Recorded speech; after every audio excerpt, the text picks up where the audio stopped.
Is there a brand new WWE faction forming? We might have got the first tease of something brand new on last night's SmackDown. I almost stumbled and then I spat everywhere. This is a great start to the show, Sat. It's fantastic. You didn't spray on me, so I'm all good, buddy. That's so good. I did spray it a little. Hello, welcome to the SmackDown review. I'm Pete Quinnell. I'm joined by Sat E Niangi. The E stands for... Enema! Enema! Google it, kids! Why? Why enema? You said you're going to put me in the spot, and that's what I did. happened. Put me in the spot, and I just... Any E spews out my mouth. Any E, okay. Ecstasy, for goodness sake. Excitement. Enzyme. I don't know.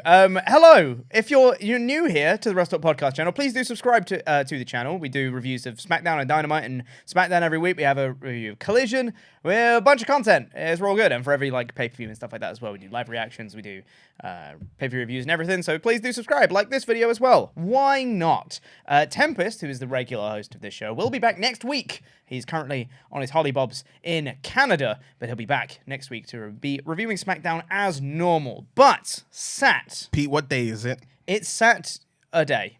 No, it's not. It's Sat-E-Day. Everyone's going to tell you that in the comment section. Sat-E-Day. It's Sat-E time. I'm so glad to have you back this week. We had the Hat Boys. The Hat Boys. The Hat Boys. That is, I think, genuinely the worst tag team name I've ever heard. The Hat Boys. The Hat Boys. Hat Boys. We saw, look at the hat. Mysterious the hat. Well.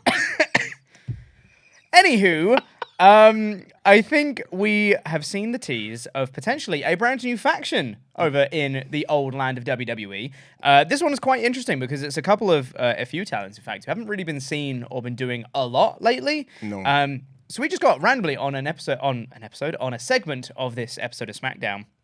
The Street Profits were in the parking lot, and they were just walking back being like, oh, I hope he's on time. Wonder where this guy is. Yeah. Stretch Helmer pulls out. Who walks out the back? Bobby Lashley. Bob Lash. Lashley walks over. He's like, hey, how you doing? You know, they hug, blah, blah, blah. And then he just gestures to the car. They all get inside, and they drive away. He said, you ready to talk? Yeah.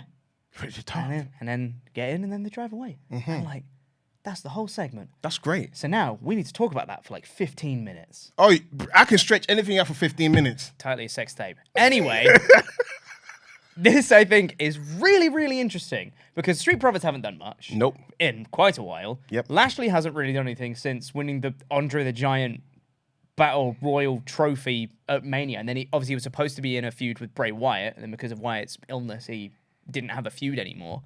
So really, since then, he hasn't really done anything. Nope. And I'm curious to see what this is going to be because these are three really good talents, really popular, really over. I'm curious to see what they can make together. You know what? This made me. What I found fascinating about this is, usually you'd hear creative has nothing for you, right? That's always the reason why certain people don't get used. And look at that. Creative has something. It's created a buzz, and we're talking about it. Yeah. So I saw on social media, a lot of people are excited about it. I'm excited about it too. The only thing that I find the negative is people say, oh, is it a new Hurt Business? If it is a new faction, I think this faction will have a new name. But unless MVP was in that Stretch Hummer. Yeah. And probably Omos. And Omos, why not? The reason I'm saying that is because Omos is one of those people that's undrafted. You know, he's a free agent. Yeah. So he can go anywhere he wants. I feel like that's another excuse for we don't know where he's gonna land, so we don't know what to decide yet. But I want to say get out of the way. So Cedric Alexander and Shelton Benjamin are currently a tag team. As a tag team by themselves, they really don't hold up as much. They really use this fodder for other people. But Street Profit has proven to be a credible tag team on their own. But at the same time, it seems like they've run their course in their current formation or iteration. So this gives the opportunity for a Street, because as much as people want them to break up, and I'm happy they're not breaking up, because I feel like they haven't exhausted every avenue as a tag team. One being a heel or one doing something different, being part of a group gives it something different to do. Bobby Lashley is another guy who's proven that he can work by himself. I was worried when they broke up with MVP, because part of the reason why MVP was with him in the first place was he wasn't doing well by himself. Well, actually, he wasn't doing well with Lana. He did well with Leo Rush, but he just couldn't stand up. Yeah, he couldn't stand up. okay with Lio Rush. He did okay with Lio Rush. It's just that Vince had his fetish about Bobby Lashley bending over and showing his favorite move, which we didn't understand. Yeah. His favorite pose, yeah. So then MVP legitimized Bobby Lashley as the main eventer. And then when he became a babyface, I was worried because it seemed like Lashley was better as a heel. He got over as a babyface. Miracle. I never thought it would happen, but it did. He got over as a babyface. I initially thought that Lashley was being saved for after SummerSlam to feud with Roman Reigns. That made the most sense because Roman Reigns need more opponents after Jey Uso. Who better than someone he hasn't feuded with in a few years? Who better than someone that's actually pinned him before than Bobby Lashley? Yeah. But Bobby Lashley took time off. The last time we saw him, he was busted open in a triple threat match involving Sheamus and Austin Theory. So to see him come out there, wearing his fresh garms as he always does, Montez Ford dressed the part. Dawkins was the only ones that didn't get the memo because he had his streetwear on. Yeah. Muddy trainers inside the stretch hammer. Can't be doing that. Yeah, that's a faux pas. But the whole point of this conversation we're meant to speculate, right? That's the excitement of our imagination. Let's get out there. What do we envision? Is it a new group? Possibly, because Lashley said, let's talk. Maybe Lashley's like, you guys haven't been winning much. You've been, you've lost momentum. You're overlooked. Just like I am. Yeah. But at the same time, I still can't help but feel sorry for Shelton Benjamin and Cedric Alexander because deep down it's like, that could be us. It's weird. Maybe Triple H got around it. You don't want hurt business, but I got something different. So this could be. Someone said that if they get Bianca involved, this would be the perfect group to go against Judgment Day. Oh, that's really good. Someone said it could be a bit... That's a great idea. Yeah. Because that was going to be my next point. Do you think this new group is going to be a heel group? Is this the long reported / speculated thing of the Street Profits heel turn? Do you think this is going to be the catalyst for it? And if so, is that going to line up with Bianca Belair's heel turn? Because she's been having a bit more edge to her character now. Even on a promo on the show, which we'll talk about later, she was, she was still a face and she was appealing to the crowd and she was like, you guys are great and everything. She was like, I've had to jump through a bunch of hoops to get back to a thing that I should have been given anyway. That's like a slight tease of heel inclinations to start with. Do you think this is going to line up together? So it's an interesting question. My answer, my response to that question is how much baby faces do we have? That's my kind of feeling. Yeah. Because don't worry, there's always Charlotte Flair. The best babyface. Right. So technically the Bloodline as a group is over, even though Bloodline still is weird. Bloodline is like the smoke of the Bloodline still lingering around. The smog. That's my word of the day, smog. This could be potentially the new heel group for SmackDown. I mean, I've said already, Bobby Lashley's at his best when he's an unstoppable monster heel.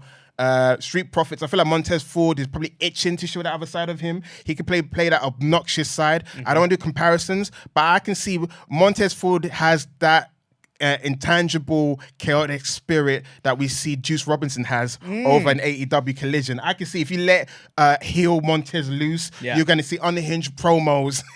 Maybe not a lot of frothing because he's a man of style, but you're going to see an unhingedness. And then Dawkins, he can, shoot his stuff off in terms of being labeled as the Janae of the group. There's possibly a lot of chip on the shoulder of this, guys. And I think as well, Dawkins has improved dramatically over the years. And he's taller than Lashley. Yeah, he's a big dude. He doesn't look like he doesn't wrestle like it. But he's been showcasing a lot of power. He's been showcasing a lot of speed and everything. And I think he can kind of channel that into a really solid heel character if he gets a chance to show it. I'm really excited for this because whether they're still a babyface group, whether they're a heel group, I don't even know if they're going to be a group. I don't know what's... This is still just the initial tease of the thing. I don't know where this is going to go. But I am genuinely curious about this. I think this could be something that's really great.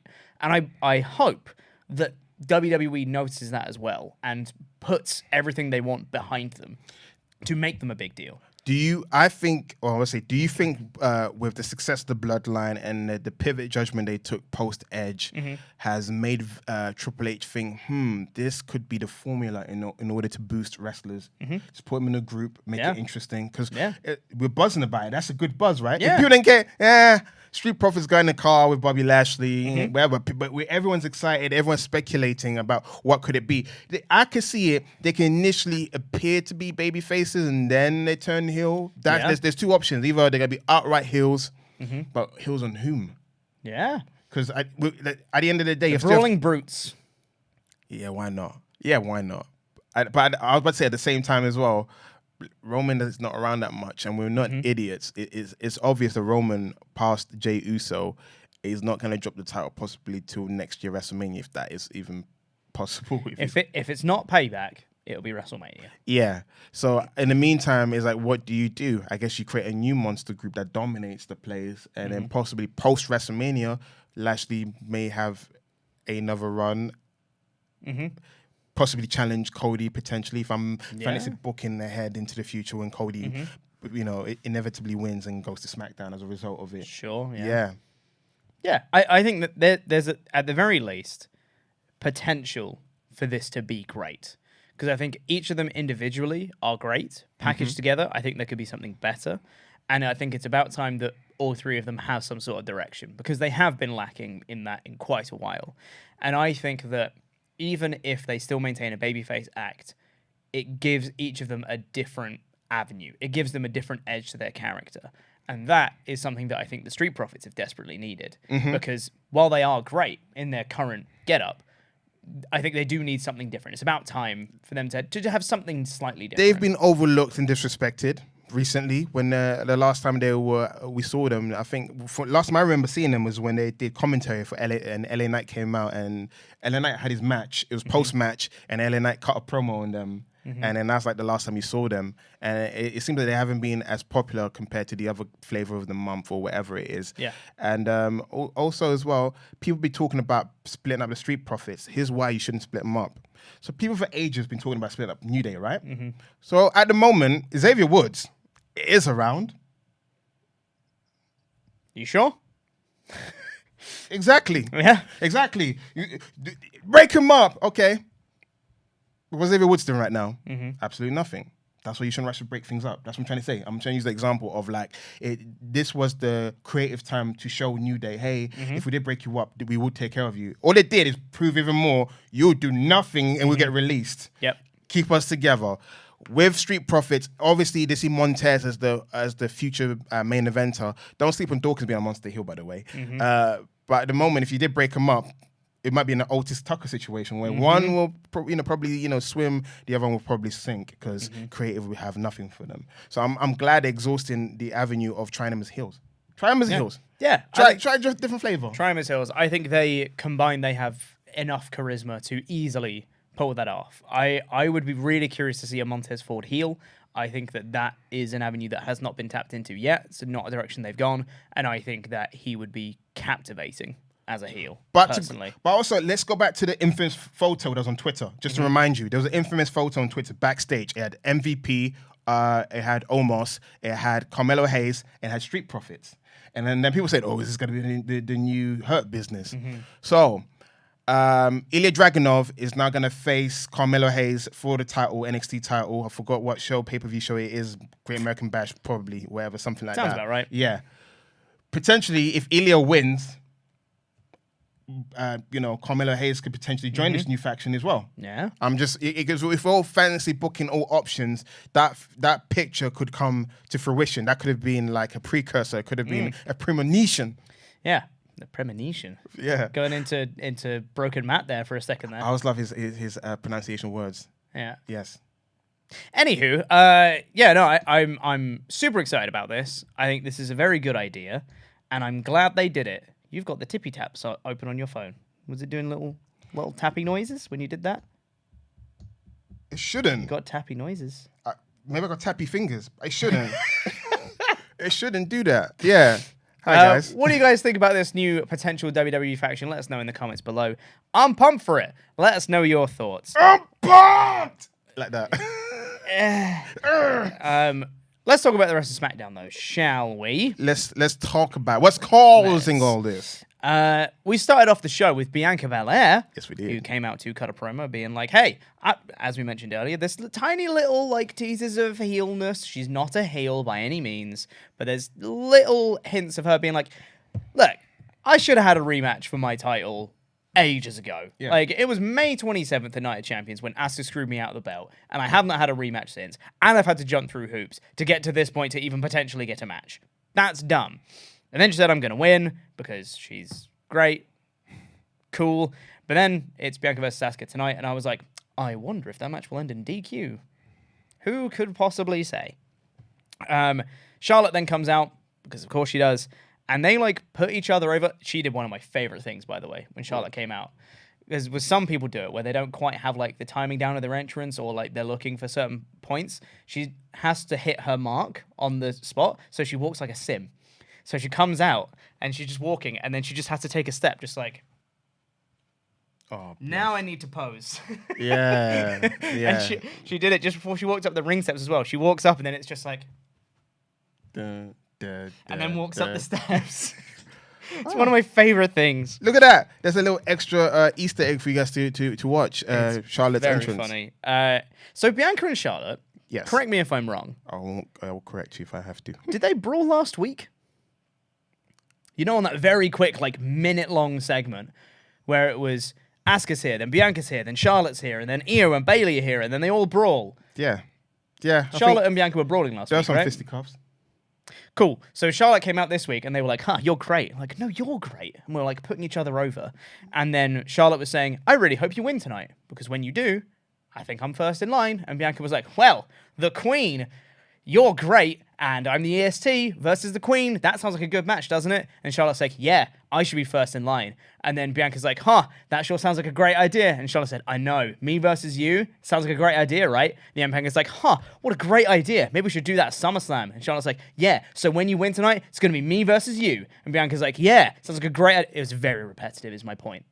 Is an equivalent of two people sat at a table and they both have guns underneath the table at each other. Yeah. That's the way I saw it. If you're wondering why did they engage in that style of conversation, is obviously it was meant to be disingenuous. Also, it's kind of like they've tried the violence part. So to go back to what you said, which I find interesting. So Bianca had to go all through that hoops, all through the rings of fire to get where she is on the show. And then Charlotte comes out, after you win the title, I'm next. Darn Asuka's rematch claims, I'm next in line. Even though technically she lost, that she should fall somewhat down the ladder. As much as she tries to be a babyface, it is hard to ignore that she's that babyface that's annoying.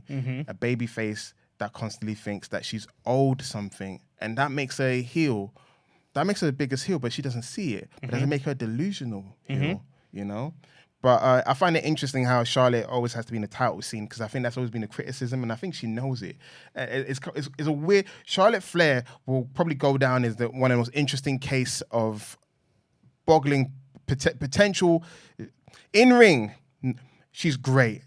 Everything we ever criticize or nitpick or pick at, it will always be character-based, because I feel like they never nail her character. Fair enough. That's what her character was initially, is they refuse to evolve her, and she becomes stale and stagnant. And it's horrible, because she's so much more than what the company's given her. It's kind of like they're underrating her in a weird way, even though you think like they should not underrate it. But she can do so much more than they're giving her. It's like, give her a chance to flourish and try something different. Heck, let her be a brunette. Let her try something different. You know what I'm saying? They're just afraid. Charlotte Flair's almost an equivalent to a movie franchise. They refuse to do anything different. It's kind of like, nope, gotta do the same thing over again. Gotta, refresh, copy and paste all over again. Fast and Furious. Yes. Yeah. But, yeah. But what I hate is Asuka is an afterthought. She is the champion. She might as well be a podium with a belt on it. Yeah. Because it seemed like they even said it. You're going to beat Asuka. Asuka be gone. It's like, where's that sense of urgency? Because it wasn't just a title. Asuka blinded Bianca Belair. So it should be a blood feud. It shouldn't be like, I want my belt back. Sure, I want my belt back, and I want to humiliate the person that basically took the title from me and kick me in the head and knock me out. You know what I'm saying? That should be the urgency. But it's like, Asuka, whatever. She's holding the belt. Asuka's a threat. Yeah. They talk about her 940-something or 50-something days she had the title, and then everyone's overlooking her. I just don't like that. And the fact that Asuka didn't even come out and interrupt the promo. Bloody heck. I agree. This was I don't think this segment needed to be that long, and it didn't further that much. What I did like, though, is how it was referenced later, and I'll talk about that more later, but there was a backstage segment that I think paid off on this segment quite well. No problem. We got an announcement. In fact, we'll talk about that later. We'll just go straight to Brawling Brutes versus Pretty Deadly. Yes. Next.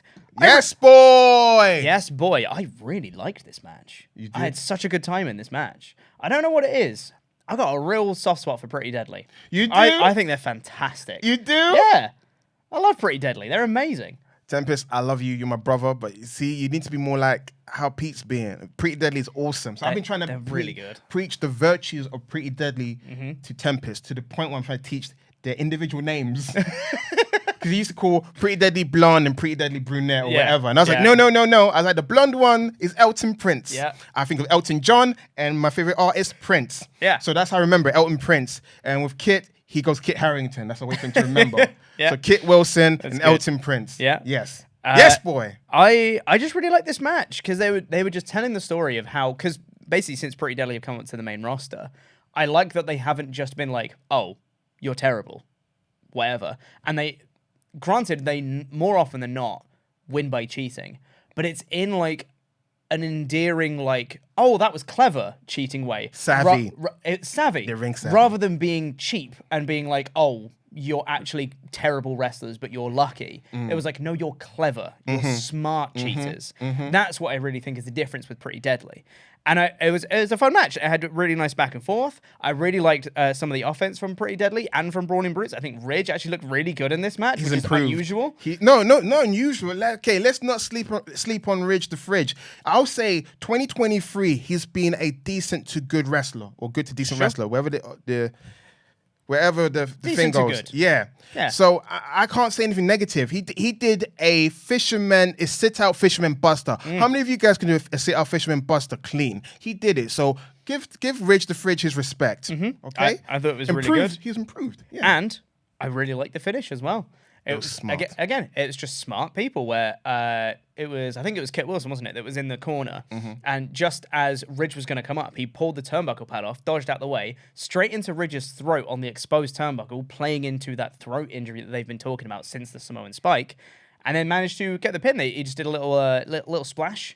And then that was it. Leg drop. He did a leg drop. Leg drop, not a splash. Elton Prince removed the turnbuckle pads, and then after Ridge the Fridge has got a weak neck like sand, like Miro, and he hit it on the turnbuckle, and he did a leg drop. And where leg drop often goes on the chest neck area, so all the movements he did made sense. Yeah, he didn't do that and then super kicked him in the knee or super kicked him in the face and got a victory, and it didn't make sense. Everything made like you're saying. The reason why Pretty Deadly on paper shouldn't be able to beat Brawling Brutes, because Brawling Brutes should be able to run over them. What they lack in brute strength, they make up in ring savviness, and they use their brains. You can almost call them the ultimate opportunists, because they're that. You could say that. Yeah, they're that savvy. I'm sure Tempest would love that, using the nickname of his favorite wrestler. I'm so glad you got it.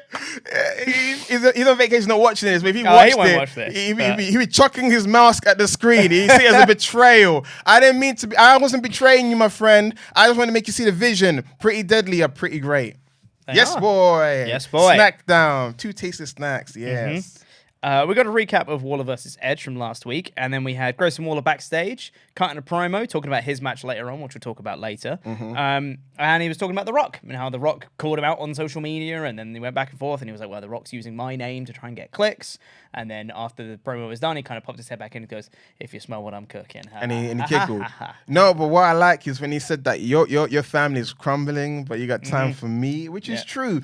Which people were pointing out on social media, being like, hey, Rock, you should have other priorities here, bud. I hated that. There's a lot of sociopathic people on The Rock's mention afterwards. So I watched the interaction, and someone goes, hey, you should be bloodline. I was like, come on, guys, relax. You're doing TikToks where your family's crumbling. It's like, come on, guys. It's not real. I know. It's a story, gang. I know, they are. They're like, you're doing TikTok in the gym. You're enjoying yourself. Yeah. And I've never seen so many people being so miserable towards someone. It's like, leave The Rock alone. He doesn't want to wrestle. He's in his 50s. Yeah. But then again, with the writers and screen actors strike, he's gonna have a lot of time on his hands. Who knows? He may visit, but just be nice to him, or he may not come back. Yeah. Yeah. We got a recap of the Tribal Court from last week, and we got an update on Jimmy Uso from Michael Cole, who said he had ruptured rib cartilage and he's going to be out for the foreseeable future. Who talks like that? He's got a broken rib, man. He knows when he'll be back. Ruptured rib cartilage, Sat. We got a broken rib. We don't know when he'll be back. Yeah, that's basically it. Yeah. Which I think is really good, because it definitively says Jey is going to be by himself for his title match against Roman, which he should be. Which he should be. Get Rikishi involved. That'd be fun. Get Sami Zayn and Kevin Owens back. Bring them back. No. Why not? No. They just left. There was that weird after lingering thing where it's like, you're still, like, are you still living with your ex? Here. Because I'm finding a house. I'm still living with my ex. It's so awkward. Oh, gosh. Yeah. But now they're separated and now they're on Raw doing their stuff, even though they're Universal Tag Titles. So they should be defending it on all shows. But anyway, that's a whole different story. But yeah, please keep KO and Sami away from the storyline. They did a bit. They elevated the storyline. Now leave them with a reward of the tag titles. Jey Uso is his time to wrestle, not win the title, because we're going to talk about that later about if Jey Uso is sustainable as a babyface. We then had a backstage promo, and this is the bit that I liked from the opening promo, where Charlotte is talking to Adam Pearce, and she's like, cool, well, I think my job here is done. I'm happy with what's going to go on tonight. I'm going to go home. Adam Pearce was like, you what? Okay, cool. She walks off. Bayley and Io Sky then jump in and be like, haha, we're excited for tonight. With their Money in the Bank briefcase. They walk off, and then Charlotte comes back and goes, you know, on second thought, I think I'm going to stay. And that, I think, is very interesting, because Charlotte is pretending to be a babyface here. She's trying to be noble and heroic and be like, well, I'm going to stop the dastardly heels from interfering in this match. I have integrity for the women's title, you know. Sure. What she's actually doing is protecting her own title shot, because she needs Bianca to hold the belt, because Bianca has promised her that she will get the title shot. You hear that, guys? So if Io Sky cashes in, wins a title, then Charlotte doesn't get her title shot. Charlotte is acting selfishly but pretending not to. That is good character work. That is incredible. You see that? If you missed it, now you know. Now you know. Yeah. That's what I like. That, I think, was very good. Still didn't like the opening promo, but I like the way that this referenced it and paid off on it. It was good. There you go. See, it's not the journey, it's the destination, as they say. Surely this is the journey, though. And the destination would be the pay-per-view or whatever. No, maybe you're right. Maybe the destination is the main event that we're about to talk about later. Yeah, maybe. Yeah. We then had a heatless match between Zelina Vega and Bayley. Wow, yeah. I had nothing to fight for that. That was a match, that one. Nothing really happened. Bayley won quickly. Well, Zelina had a offensive flurry, babyface flurry in the early portions of the match. And then Bayley used her heel tactics, you know, the whole thumb in the eyes and whatnot. Heel tactics, yeah. And then she did what I consider probably the worst wrestling finisher in all of wrestling. It's not good. The rose plant, because it's so fumbly. It's so there's like a mechanism to doing wrestling moves, and it makes sense. It's like she has to do a lot of just do a reverse groundwork. She should just do a reverse. She should do like what's that move? Let me see.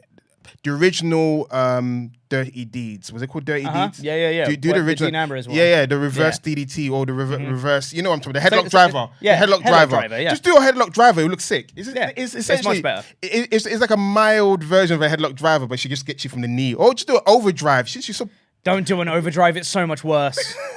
It's so much worse. No, but overdrive, I get it, because at least the arm and it locks. It looks. It looks too. Rose plant looks a bit too fiddly, if that makes sense. It's kind of like, I got my arms, I got my thighs, I got your head, I'm gonna drop. You know what I'm saying? At the end of the day, I'm like, is your knee getting the impact? Is her head getting the impact? Where are we? You know what I'm saying? Yeah. Just do a Russian leg sweep. You know what I'm saying?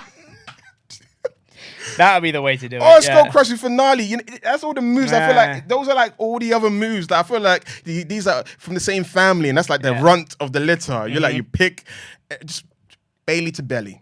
Belly to Bayley. She's gone from a bad finisher. That wasn't. Wait, no, that wasn't. To a worse finisher. Nope. I refuse to say that. You know why I refuse to say that?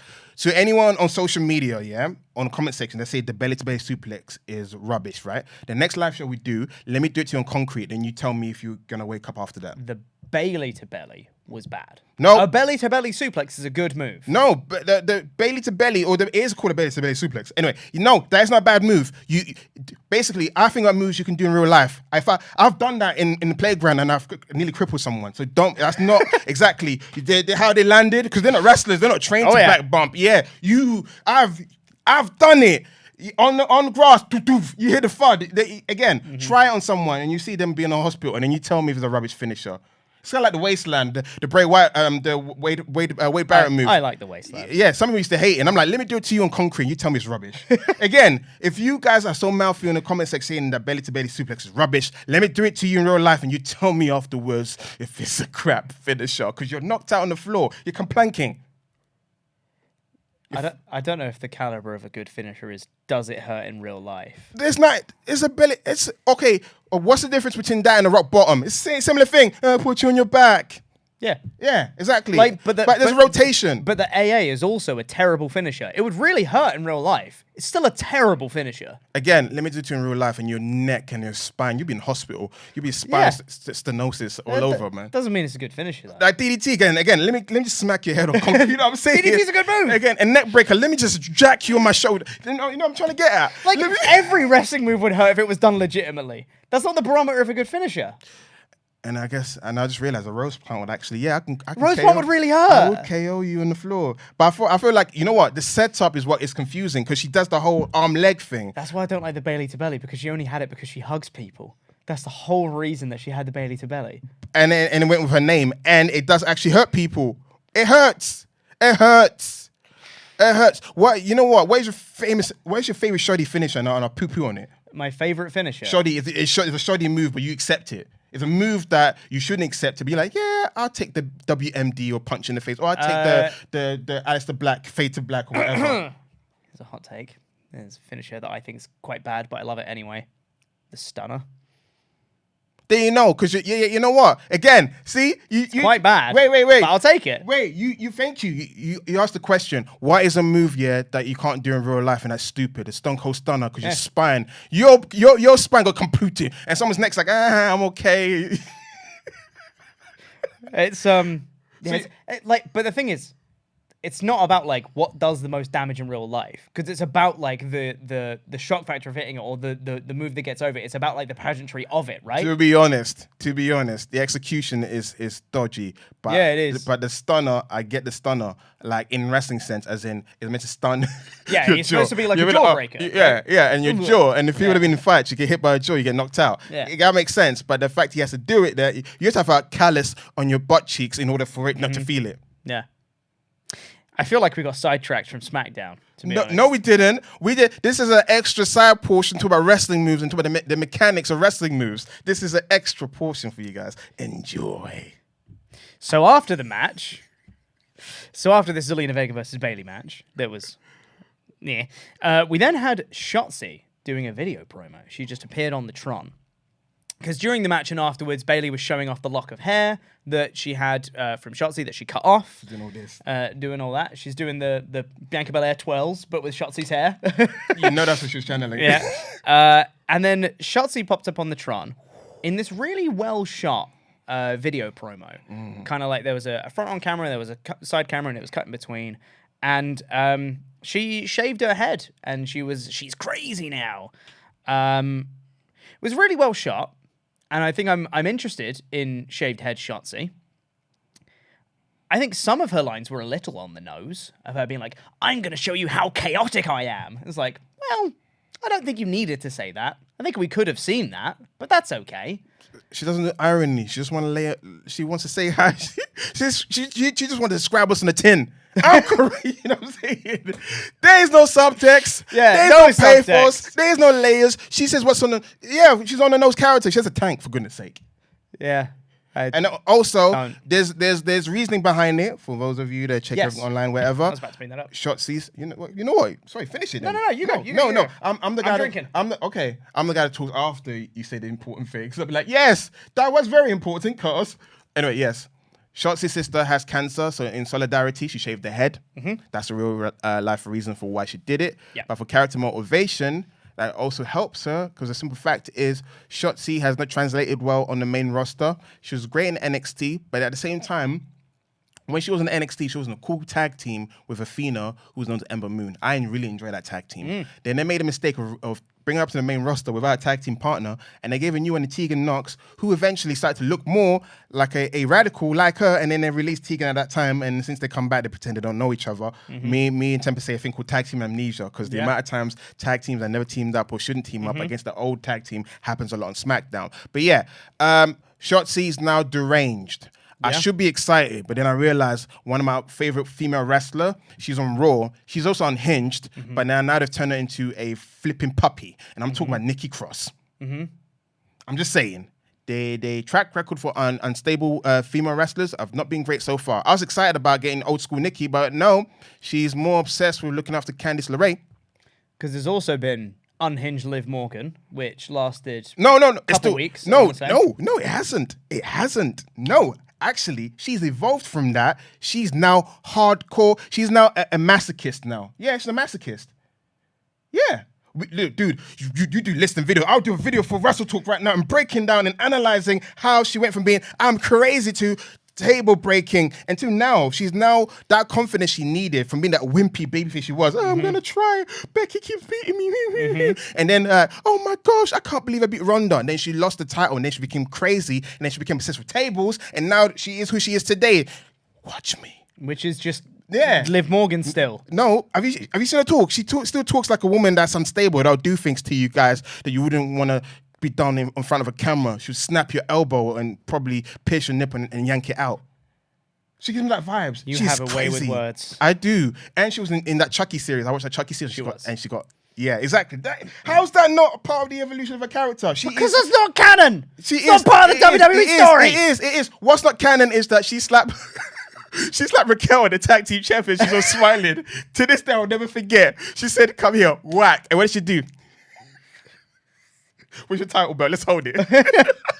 But yeah, again, she is still crazy Liv Morgan. That's not the precious underdog. I'm gonna win someday. Oh, can't believe I lost. I can't envision her crying now. If she did cry, it'd be tears of laughter when she's burning the place down. Jey Uso cut a promo. Wait, those more crazy ladies. Moving right along. Well, okay, I spent too much talking about Liv Morgan. She is psychotic now as a character, and I believe it now. She's crazy. Sure.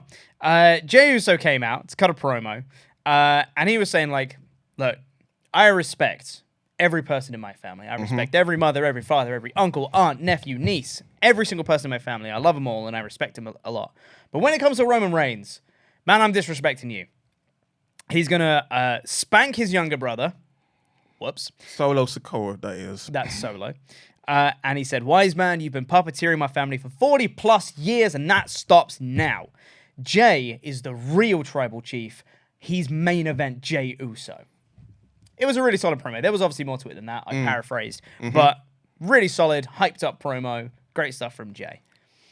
Then gets interrupted by Paul Heyman and Solo Sikoa. And Paul Heyman said that Solo's here to enforce the peace because he just wants to talk. Just wants to talk. Nothing else.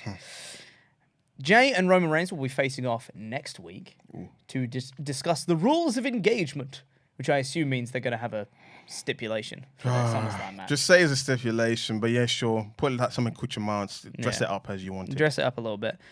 I'm curious / worried now. Yeah. I say worried. That's not true. But I would think that what they were going to do was do a singles match at SummerSlam, which Roman wins, to set up an I Quit match at Payback with Jey again. Because then you have the history of the I Quit match from Hell in a Cell. I'm now slightly concerned that they're going to do the I Quit match at SummerSlam, and I don't know what they're doing at Payback. You know what I mean? Roman Reigns taking a break. He's like, I've been on nearly every other. He's got to be on Payback. He's got to be on Payback. That's the first time they've done Payback since 2020. That's got to be a reason for it. It's the show that he won the Universal title on in 2020. He's probably assuming it's an NXT show since they're bringing the name back. I'm meant to be there. It's not on Wednesday. What? Yeah. That's what he's probably assuming. Yeah. So they're facing off next week, and Paul Heyman just tries to emulate the manipulation of Roman Reigns and just said that everything that happened to Jimmy last week, him being stretchered to hospital and everything, him being injured, him being out, that's all Jey's fault because Jey is the one who stood up against Roman Reigns. He forced Roman Reigns' hand, and that's the reason that Jimmy's out, and it is all Jey's fault. Nobody will ever forgive him for this. His father won't forgive him for this. His mother won't forgive him for this. Roman Reigns will never forgive him for this. Paul Heyman will never forgive him for this. But then Solo, before Heyman can say, and Solo will never forgive you for this, holds his hand out for the microphone, which you may notice is exactly what Roman does. Just again, nice little tease of things to come. Heyman hands him the mic. He walks up to Jey, gets in his face and says, I'll never forgive you for what you've done, which I think is awesome because Solo was the one that did it. And Solo being the one doing it and yet still blaming Jey for it. It's like everybody in the bloodline knows exactly Jey's weaknesses. They know his vulnerabilities and they're like, we're just going to exploit it because we can, which is great. Jey snaps, attacks Solo, gets him out the ring, and then you just feel this like ripple of like euphoria. And everyone just goes, Jey's alone in the ring with Paul Heyman. And everyone goes, Jey, kill him! And Jey lands a super kick on Paul Heyman, which was awesome! After the first fake out, because Solo didn't after attack a fake him, out. and then he didn't. And then he nailed a super kick onto Paul Heyman. A safe one. You can tell he didn't go full pelt. Oh, yeah, of course. But so cool. It feels like such a cathartic moment because you very rarely see Paul Heyman take a wrestling bump. And this was really, really, it felt big time for it. And then I loved when he just started stalking Heyman. Like he was stalking him. He was having a great time because Heyman had brought in a chair with him to attack Jey with. So Jey was going and grabbing the chair, big smile on his face, being like, "Come on, then, you want this?" Like he was like getting really amped up. Everyone was like, "Yes, Jey, kill him!" But of course, Solo takes the bullet for Paul Heyman. Jey manages to hit Solo with the chair. Jey stood tall in this one. I really enjoyed the segment. I don't think it necessarily furthered the dynamic between Roman and Jey, but I don't think it needed to, because I'm now more excited for the SummerSlam match than I was before. And I think that is the point. For me, it started off appallingly, not because of Jey Uso, because the crowd was wanting him. The crowd wanted him. What are you playing at? Yeah, I didn't like that. That was my first note of this segment. I said, why are they watching him? But the good thing about Jey Uso is him and the Usos in general have this style where they kind of like list things when they talk. So he kind of leaned into it and turned it around when they're talking. He's like listing things. What? This. He kind of like turned it around where it's more of a positive. Because people forgetting what used to be a positive chant. So I guess it's about how you can spin it and make it work to your advantage, if that makes sense. It was the structure of the promo because he would list things, he'd let the crowd do their what. And then he'd say a long line at the end of it to cut off the what chants and everyone goes, "Way!" Yeah. And then he kind of evolved when he did the fiery babyface promo, that's when the crowd they're like, you know what? We had our fun. Yeah. Now let's pay attention. Yeah, I have to pay. He's saying some good stuff now, okay? You're saying what? If you listen, you don't have to say what. You know what I'm saying? Exactly. So they listened. Yeah. So I've looked on social media because that's what I do. I like looking on social media and what people are talking about. People are saying, it's Jey. It's Jey. It's got to be Jey. It started with Jey. It ends with Jey. These are the same people say it's Sammy. It's got to be Sammy and it's Sammy. I've always been consistent. It's Cody because Cody wants the title. The Bloodline storyline is not about the title, so do not get confused. Yes, it's what Roman covets, but Jey's whole motivation has always been family. So Jey's portion of his story, of his Bloodline story, is about family. Okay? Like those Fast and Furious films that people talk about, it's about family. All right? Okay. Here's where I call it the barometer of knowing someone's truly over. Jey Uso is over within the Bloodline story sense. Okay? Yeah. So if you give him the title, and I'm not gonna be like condescending, then what? Obviously, as a storyline, you as a writer, you come up with storyline ideas. But he hasn't proven his worth as a babyface yet outside against Roman, if that makes sense. We haven't seen him as a babyface against other guys, other big main eventers. I'm actually blanking right now outside of Roman. Who else could he face? Like big heels? Yeah, that's actually quite scary. Karrion Kross. And then I hate to say this because I've been advocating that Karrion Kross could be something, but then that'll be a step down for him. Yes, and then people be booing that match. Nah, Jey Uso's a bust because he faced Karrion. You know what I'm saying? Austin Theory. God, so many great heels. Oh gosh, you see what I mean? Yeah. Outside of the Roman Reigns is a hot heel, and I guess that's another issue because they haven't really developed more heels. But Brock Lesnar. That's what I want. Jey versus Brock. And that would work, actually. Because It would be really cool. Again, Jey Uso doing great passionate babyface promos. You can argue Eddie having that 1 month feud and winning the title from Brock Lesnar elevated him. Oh, so good. Exactly. So for me, again, they made that issue with Batista, but Batista made it work in the end, where he was only over within the Evolution storyline, and then he started wrestling other people, and you're kind of like, it's not the same. So let's not confuse him being over within the storyline sense of him being over as a babyface by himself. Because same thing as Wardlow. Yeah. Super over while he was being controlled by MJF and all that stuff. And as soon as he broke out and everyone went, hey, he's broken out, he beat MJF, Again, amazing. yes, and then it was like, oh, he's actually got nothing on beyond that. Thank you for making. This guy's been on the game, he's been on the ball, and he's retired from podcasting because he's a busy guy. But I get it. But I appreciate you being in the last couple of weeks, because let's break it down. Let's not confuse someone being over in the storyline sense as them being over in the wider scheme. You have to put. That's why at the same time, weirdly enough, as much as we want LA Knight to get Money in the Bank, they're saying, we want to know if this guy's a flavor of the month, so we're gonna work things and take our time. Yeah. But I'm kind of rushing because of the whole age thing. Because I know how Vince is, and I'm like, quick before this Endeavor deal goes through and he gets 100% power and he's a manager again or back to NWA or something like that. For me, it's more timing. But yeah, if he's over, we have to see him, small steps of building to get there.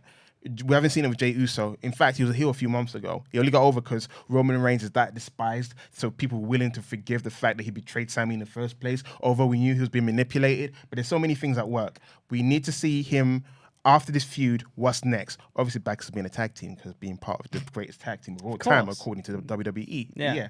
But it's not his time. What I'm trying to say is his time was that tag team match, he won. That for me that's it. His moment. That's his moment, because it makes sense. He's a tag team specialist, so he beat Roman in a tag team match. It's about family. It's going to end about family. So he's not going to win the title. So stop pushing it. But again, you're entitled to your opinion, whatever, but explain the reason why. No.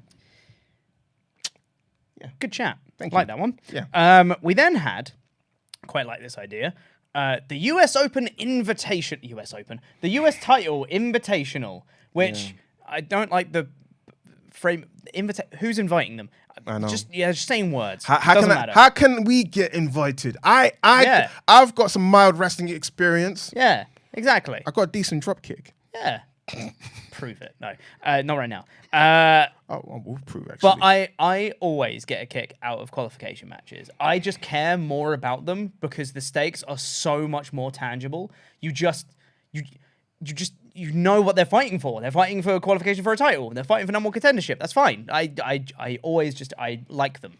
I don't think it's too crazy.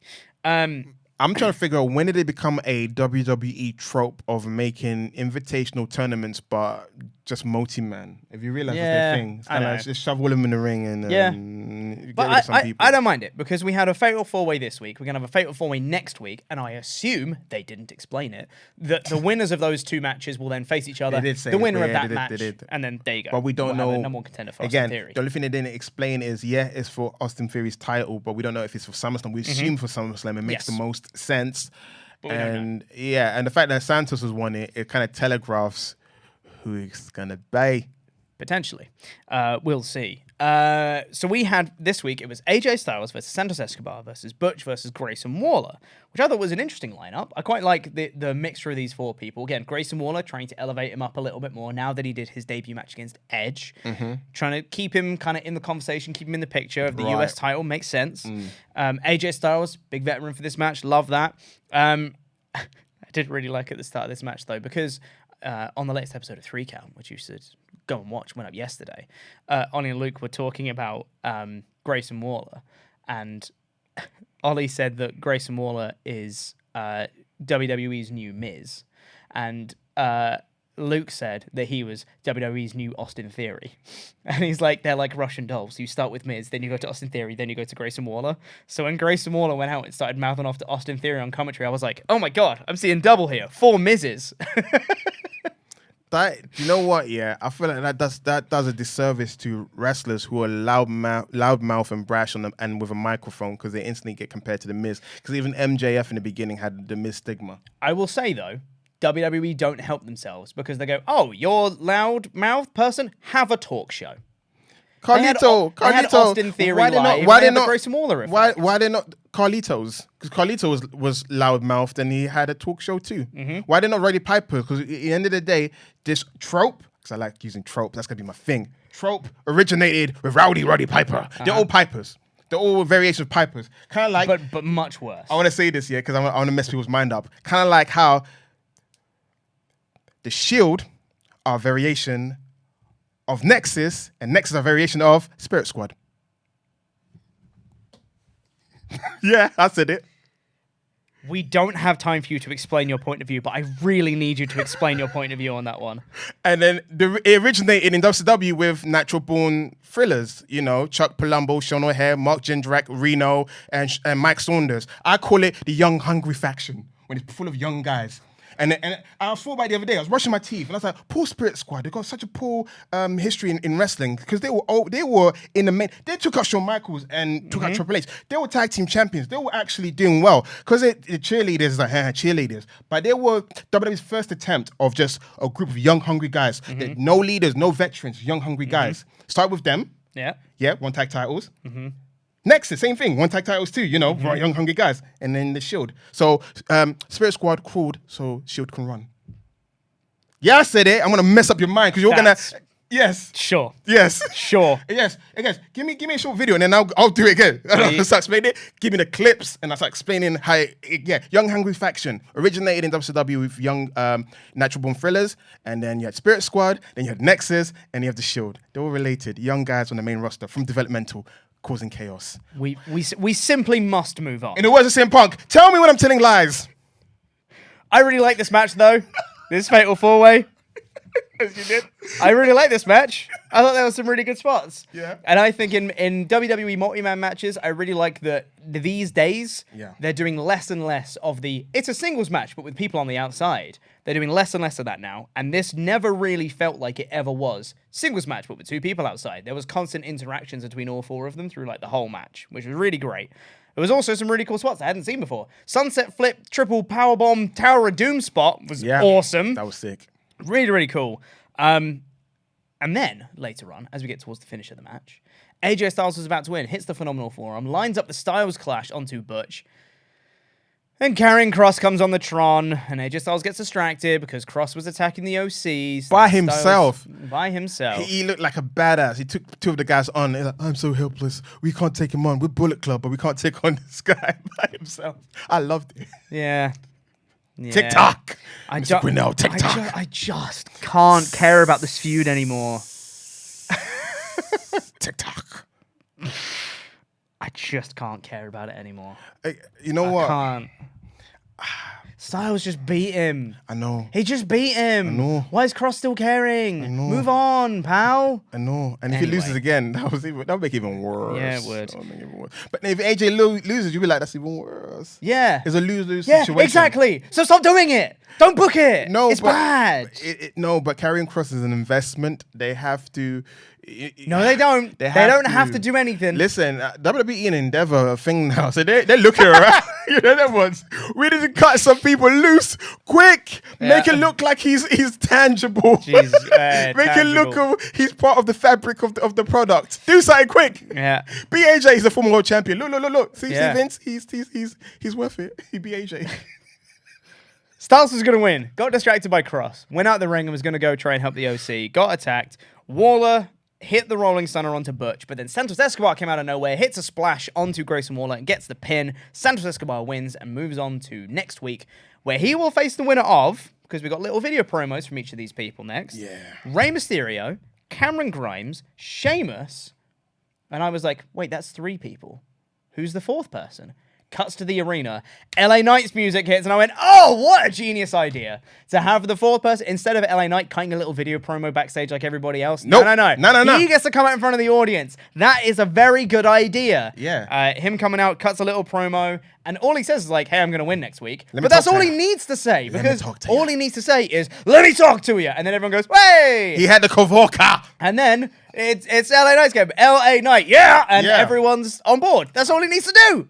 It's so easy. I love it, yeah. This bandwagon I've been on since the Bray Wyatt feud has gone bigger and bigger. Because I said it from the beginning. I said, for me, yeah, everyone thought I was crazy. I remember I was sitting here with Ollie, what Ollie was covering one time, and I was trying to explain to him, I'm like, you don't understand. I'm actually enjoying the feud because he wasn't afraid of Bray Wyatt. Yes. Had he been cowering and like, oh no, what's going what on? to do? Then I would have been like, I hate this feud. Oh yeah, do you see what he did to him? Yeah, no, it's because he was over his head, but he didn't know it. And I found that cute and endearing. And it also made him look a bit like a badass as well. It's kind of like he was standing up to him, and he even beat up Uncle Howdy. Like there's stuff that he did that made me think, hey, this character, I like him. He's loud. He's possibly stupid because he's in danger, but he's brave and he doesn't back down. And all those qualities made he did. I loved the character from the beginning. Yeah, and then the Royal Rumble happened. I was like, that sucks. But I was like, you know what? He's one of those people, despite him not being given anything, despite giving the Konosuke Takeshita push, which is losing all the time, he got over. You love it, dude. Oh, come with reference today. He did. Tell me why I'm telling lies. Did he not get booked like Takeshita? He was not losing often matches, right? Yeah. And he still got over like Takeshita. And then now, instead of turning heel, because Takeshita turned heel, he's turning face. The reverse Takeshita. Jesus Christ. Yes. This Amen. This is a hell of a podcast today, gang. Amen. We then got our main event of the show, which was Bianca Belair versus Asuka for the women's title. Before the match even starts, we had Bayley and Io Sky in the crowd. I do have to mention it because it is one of my biggest pet peeves in wrestling currently, where wrestlers will show up in the crowd and be like, I've got a ticket, so I'm going to sit down. I'm going to sit here because I've got a ticket, you see? And it's like, you don't need to get a ticket because you can already be there. You're a wrestler in the company. You can already be there. You could just go out at ringside if you want to. There's nothing stopping you. Go on commentary.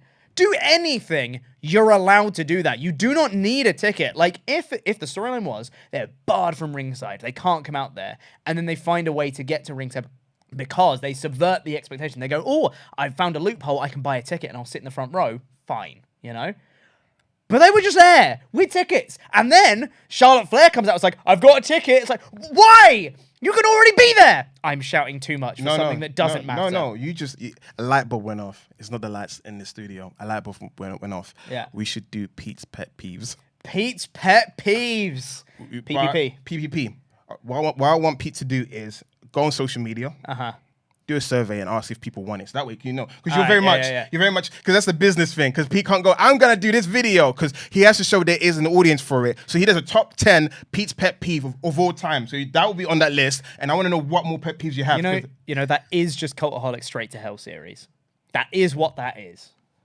Well, if it's called Pete's Pet Peeve, I don't see any similarities. Is there a Pete and Cultaholic? Answer the question. The answer is no. No. So I want to see Pete's Pet Peeves. Anywho, Pet Peeves. We've got to stop getting distracted. Pete's Pet Peeves.